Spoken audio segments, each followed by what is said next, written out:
செல்லுராஜண்ணே, என்ன பேசுகிறீங்க, யாரை பேசுகிறீங்கன்னு ஏதாவது நிதானம் இருக்கா இல்லையா உங்களுக்கு? எந்த கேட்டகரியில் உங்களை சேர்க்குறதுனே தெரியல. எப்போதுமே அரசியல் காமெடியனாகவே இருந்துட்டு போகலான்னு நினைக்கிறீங்கள? ஊடகத்தார்கள் உங்களை நோக்கி ஒளி வாங்கி நீட்டுறது நீங்கள் உலக அரசியல் பேச போகிறீங்க அப்படிங்கிறதுக்காண்டி இல்லை. ஏதாவது உளறி கொட்டுவீங்க, அன்னைக்கு பொழுதுபோக்காக இருக்கும். நீங்கள் உடனே உங்களை அறிவாளின்னு நினச்சிக்கிறீங்களா? உங்கள் அறிவாளித்தன்மை உலகத்துக்கே தெரியும்ண்ணே. தர்மாக்குள் அறிவாளித்தன்மை. அந்த சாதனையை முறியடிக்க முடியாமல் உலகமே திணறி போய் நிற்கிது. நாம் இன்னொருத்தரை போய் கிண்டல் பண்ணலாமா? ஒருத்தரை பற்றி விமர்சனம் பண்ணுறது தப்பு இல்லைண்ணே. ஆனால் அவங்கள பற்றி முழுமையாக தெரிஞ்சுக்கிட்டு பண்ணணும். ஏதோ வாய்க்கு வந்ததெல்லாம் உளறி கொட்டக்கூடாது. எடப்பாடி உங்களை இடையிலேயே கழட்டி விட்டு போனார் தெரியுமா? ஞாபகம் இருக்கா? அதுக்கப்புறம் ஓடி வந்து ஃபுட்போர்ட் அடிக்கல மாதிரி மைக்கை பார்க்கும்போதெல்லாம் ஏதோ பேசி நல்ல பேர் எடுக்க முயற்சி பண்ணுறீங்களா? அதுக்கு எங்கள் தலைவர் தான் கிடைச்சாரா?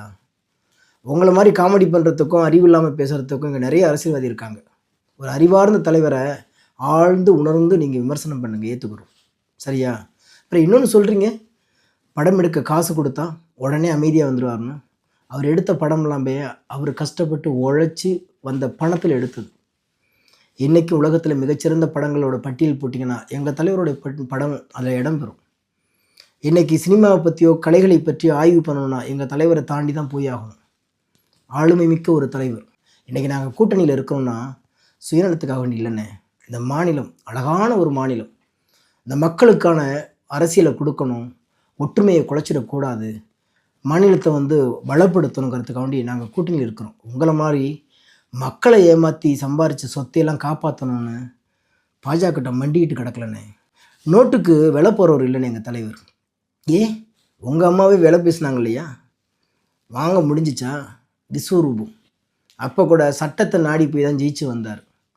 அவரை பற்றிலாம் பேசாதீங்கண்ணே. எனக்குலாம் ஒரு தகுதி வேணும். அதுவும் கால்களை பார்த்தே பம்மி நகர்ந்து நகர்ந்து அரசியல் பண்ணி பழக்கப்பட்டவங்களுக்கு ஆகாயத்தை அண்ணாந்து பார்க்குறதுக்கு நேரம் இல்லை.